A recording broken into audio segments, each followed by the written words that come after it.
মা আজকে লাঞ্চের মেনু কি?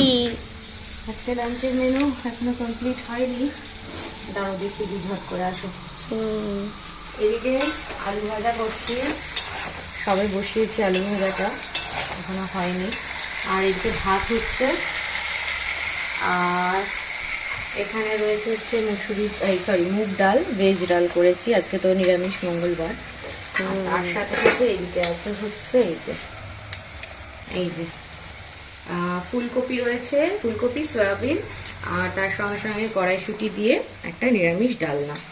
এই গেল আজকের মোটামুটি বাবা ছেলের মতো।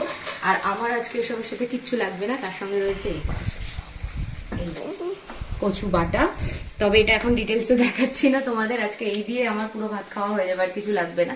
এর রেসিপি তোমরা সন্ধ্যাবেলা পেয়ে যাবে, তোমরা অনেকেই বলেছিলে দিতে, তো সেই জন্য রেসিপি আমি শুট করে নিচ্ছি, তোমাদের সাথে সন্ধ্যাবেলা শেয়ার করে দেবো। আরেকটা জিনিস তোমাদের সাথে শেয়ার করার আছে, সেটা হয়তো আজকে বিকালেই তোমরা পেয়ে যাবে, নাহলে কালকে পেয়ে যাবে। সেটা হচ্ছে একটা দারুণ স্কিন কেয়ার রেমেডি, তোমাদের সাথে শেয়ার করবো। একদম কোরিয়ান গ্লাস স্কিন এফেক্ট পাবে সেটার সঙ্গে, মানে সেটা যদি তোমরা অ্যাপ্লাই করো তাহলে।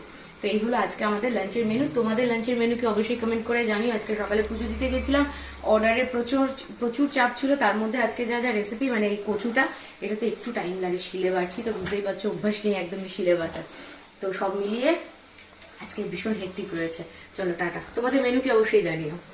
আর হ্যাঁ, মানে এই ঝাল ঝাল কচু বাটা দিয়ে গরম এক থালা ভাত এমনি খাওয়া হয়ে যাবে, আর সঙ্গে কিছু লাগে না।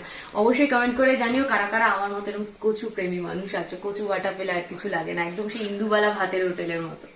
তো চলো টাটা।